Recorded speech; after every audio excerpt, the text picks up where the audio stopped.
Welcome to the Deeper Conversations with Willma, Beyond What You Know.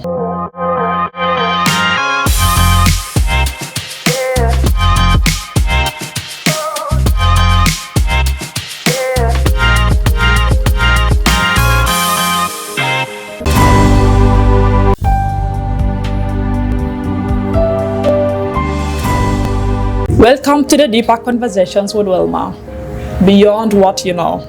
And today, we are uncovering the mission behind one of the most talked about business platforms aiming at empowering women in South Sudan. And with us this afternoon is the founder.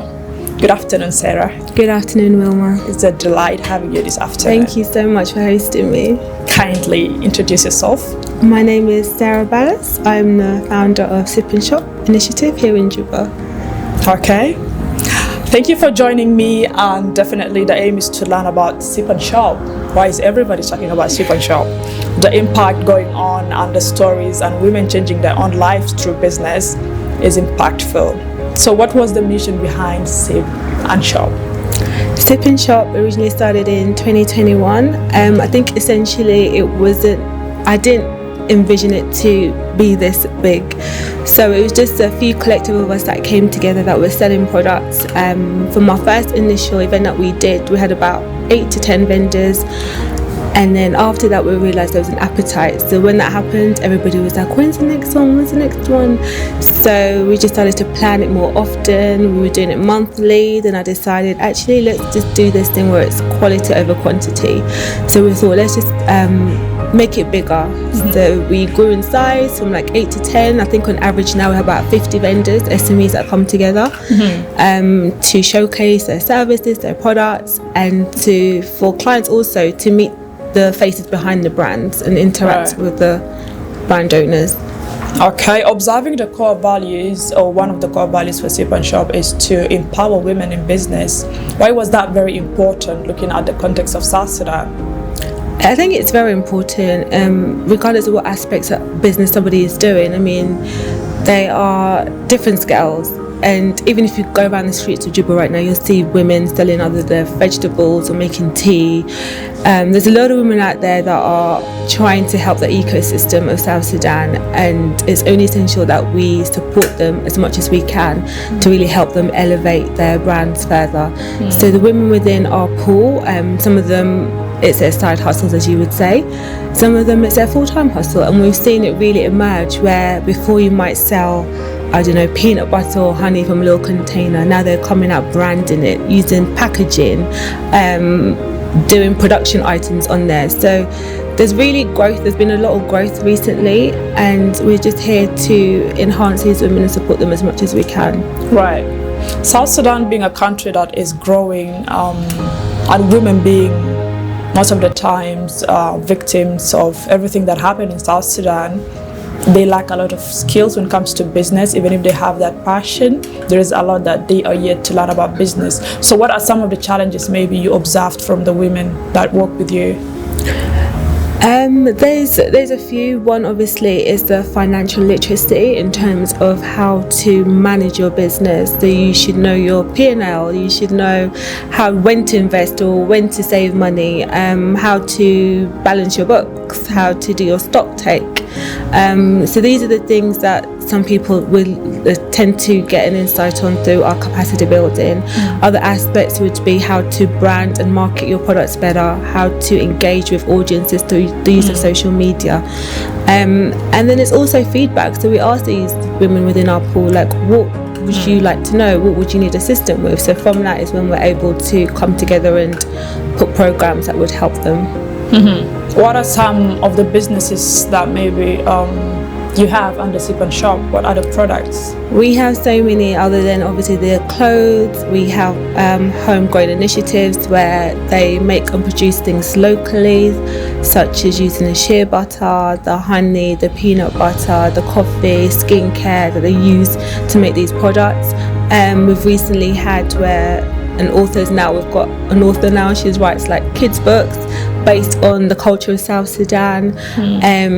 There's various things that's coming through, and it's nice to see a whole range and different eclectic of SMEs coming together. So I think that makes it quite unique and beautiful as well. Okay. And mentorship and support is mentioned under the core values that Sip&Shop focuses on.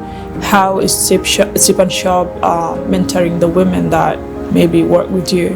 So alongside our pop-up, we do various seminars and conferences where we would engage these women, like I said, to enhance their capacity other than the financial literacy, how to market and brand your products better. And then we also bring women that are doing well in business, so maybe they can come along also and engage with these up-and-coming business owners and give them advice how to assist them better with their business and any troubles that they might have. You know, they just share experiences and stories to see how they can support them also. I'm also concerned about women at the grassroots that have small businesses, and many of them definitely do need the skills you spoke about, how to brand, how to look at your capital, how to make sure that you are investing and also, not getting money from your own pocket to add to that. And I think to my sisters, we tried business and it did not work. You get your money and you go and shop with your money, sister, it's a challenge, and many young women are trying to come out of that.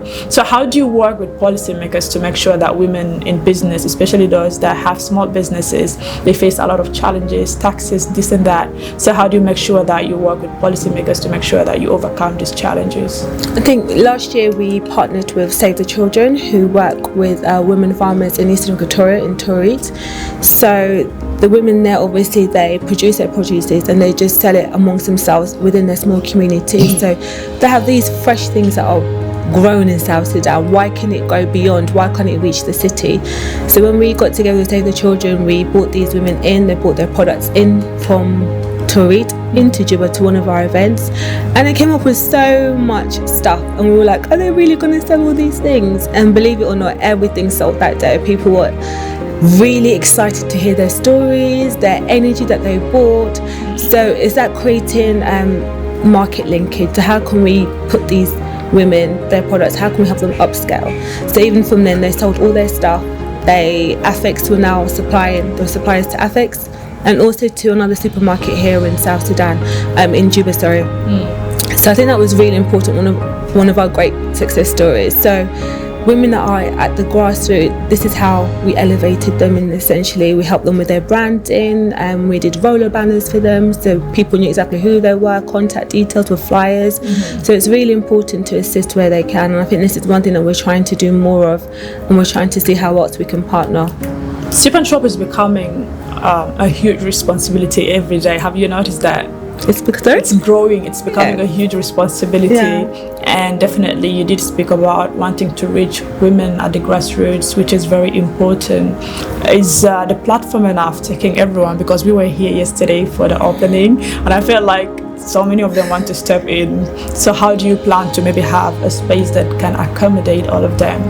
I think essentially when the in-store concept came in, maybe people were like, what is that? How is it going to work? And I think the visuals obviously was with us, but now putting it into reality, it took a while, and a lot of people were interested, but they wanted to know how it would look like, how would my products stay on the shelf, how would my stuff be displayed. So I think with our launch, having people come in, it's really giving them an insight. Someone's like, it looks completely different. Even the owner of this building was like, you really changed this up.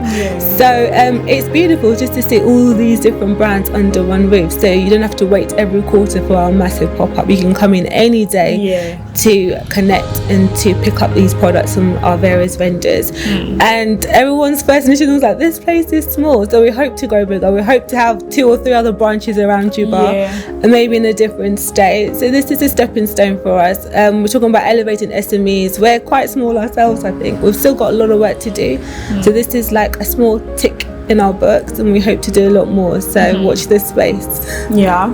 So you spoke about networking, which is very important, and I think that we get to learn more through networking because you meet people that are senior and ahead of you in whatever field of work it is. So looking at networking, does Sip&Shop have any plans of maybe taking it international, inviting international guests? to come in and maybe inspire and motivate the young women in business? Yes, absolutely. I think we even, I tried to do that in the last International Women's Day, but unfortunately the situation in Juba didn't allow for me to host people inside to come to South Sudan.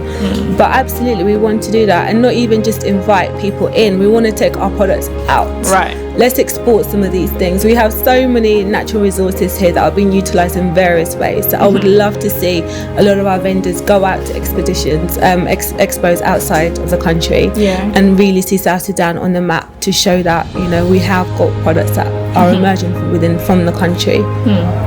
South Sudan is a rich country. Sometimes I wonder how it doesn't make sense that sometimes we have to receive food from neighboring countries. It doesn't make sense. So I feel like there's so much in South Sudan that need to be discovered by the world. It's an untapped market still. There's still so much to do, so much to offer. I think a lot of focus and attention is within the capital. There's so much more to offer. So I think slowly in years to come we hope to really take a whole advantage of that and see a lot of progress. And do you have any idea that Sip&Shop is tackling that already? Yes, there's so much that Sip&Shop is doing, and this is the reason to why the Deeper Conversations today decided to learn about what's the mission behind Sip&Shop. It's changing lives, motivating women. They're finding themselves through businesses, which is very important. What do you define as a remarkable moment for Sip&Shop since you started? I think the sheer growth and the number of SMEs that we've seen come through, like I mentioned before, now it's an average of about 50 businesses that we host in our quarterly pop-ups, and that's because of the capacity of the host venue. Otherwise we probably could host like maybe 80 businesses, and I think the in-store now is definitely one of our greatest achievements to date right now, just to have a physical location where these products are available any day. And because you have so many different varieties, different business brands, when you come in, I think you'll be quite amazed with the stuff that's going on in South Sudan right now. And that's amazing. We cannot wait for more that is already seen. We don't know what's coming up, but we know a lot of positive things coming up. Absolutely. Women in South Sudan already went through a lot, through the conflicts, abuse, and it feels powerful to see them stepping up, trying to do something for themselves. And I think this is something we want to continue seeing, and Sip&Shop did provide that platform. What have you learned from the women that you have interacted with under Sip&Shop? Oh, I think they are strong, they're determined, and they've persevered through a lot. And they're breaking boundaries, definitely breaking boundaries. I mean, now you see women work full-time somewhere, they're 9 to 5, and then they're doing this side hustle of theirs, some of it side hustles for them with their businesses. They're managing homes, they're raising kids, like they are doing so much above and beyond. I think one of the vendors the other day said to me, she told me about her business, that she's selling clothes, she put clothes to it, and then she works full-time. She has another NGO she's doing. She's like, I don't know why I'm hustling like a man. I'm like, it's okay. It's okay. Like, you have goals, you have ambitions, you have dreams, and if you're able to do that, go ahead. Otherwise you'll be sitting back like, what if? Like, don't let it be what if, bring it to reality. So like, really push yourself and challenge yourself and be the best that you can. How about women with disabilities? You know, sometimes they are observing everything, but the courage to take a step, sometimes they feel out of place. The society we live in, they give us that understanding of people with disability are not enough, so it does hinder them from stepping forward. How do you advocate for women with disabilities to be part of Sip&Shop? There's a lot of stigma within our culture sometimes, and I think it's not great, it's not positive. You know, they say, I think there's always room to engage and to have inclusivity, so it's really important, and I think this is something that we're really trying to work on. See how better we can incorporate them. One of our seminars last year, we were able to invite them to be a part of it, a group. So it's something that we're working towards and something that we're pushing towards, and see how we can better help them to be more inclusive when it comes to business. and that's amazing.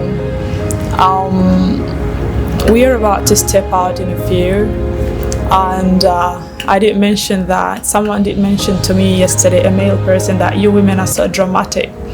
It's very rare to have a group of 4 or 5 women in the same place and it works out. It never works out because, by nature we love drama, we love, gossip here and there. It's something that is in us, So how do you encourage the sisterhood? How do you make sure that it's a team that works for each other, not against each other? I think it's when you have your core values in place and you have your mission and the direction that you want to drive in place. Of course, I think if everybody agreed on everything all the time, life will be a bit boring, right? Yeah. So it's nice to hear different opinions as long as everyone comes back together and we all know what this core objective of the initiative is. Right. There's some things that I can't do. I'm not a Gen Z. I have Gen Zs in my team, so they know their roles. I'm like, okay, Gen Zs, do this with social media. I'm not a social media person.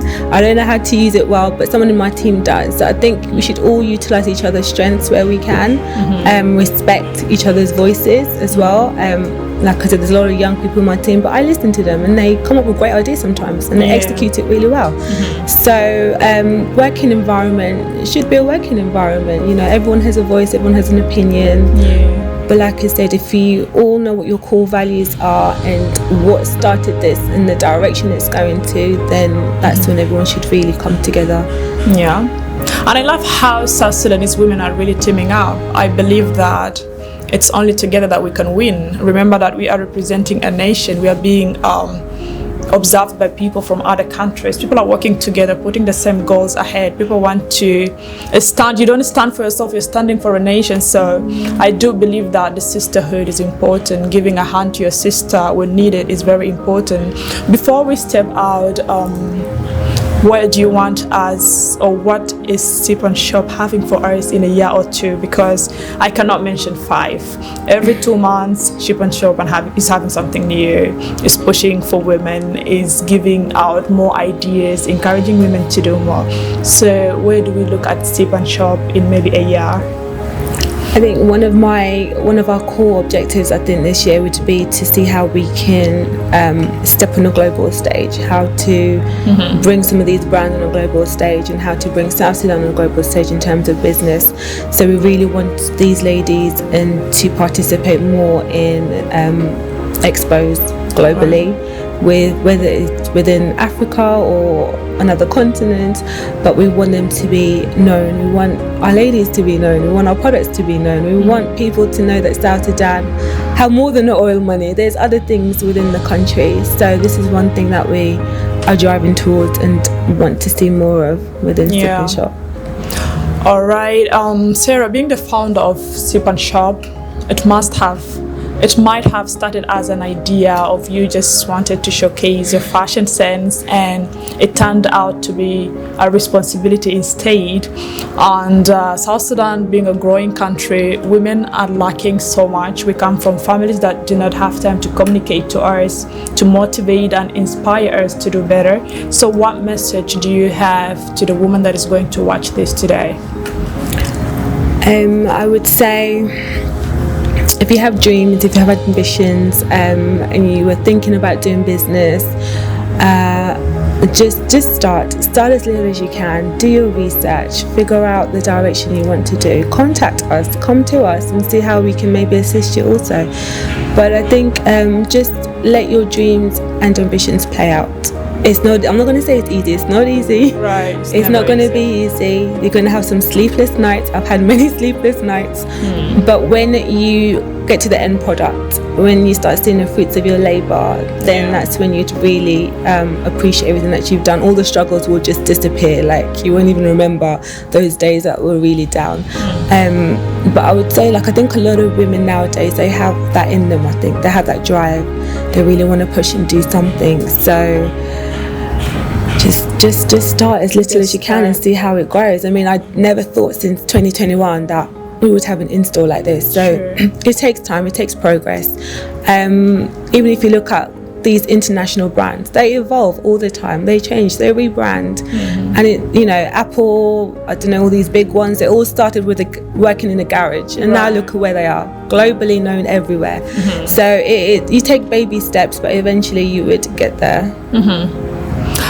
So we live in a society where when you come up with an idea, starting from home, you'll get bullied, you'll get laughed at. They tell you, you can never do that, who are you to do that? And I think it might be in a sense of joking, but it does affect us in so many ways. It gives us that understanding of us not being enough to take a step. And I think that women have to step out, young women have to discover their abilities, and this interview is going to change a life. Sarah, you're doing a lot of work. You're inspiring many without knowing that, and we want you to keep doing that. Thank you so much. And on that note, I'd also like to appreciate you. You've been such a great supporter of Sip&Shop for many years now, and we thank you for that. Even if 3 people watch your videos, 100 people, 1,000 people watch it, and then they come back and find these brands and purchase from it, it does a lot. So we truly appreciate you. Thank you so much for your time, and we cannot wait to see you more and more. The more you grow, the more we have a lot to talk about. Absolutely. Thank you so much, and thank you for being part of the deeper conversation today. And do not forget to subscribe to my YouTube channel and keep waiting for the next episode. Thank you. Have a good day. Thank you. It's good to have you so much. Thank you. Thank you.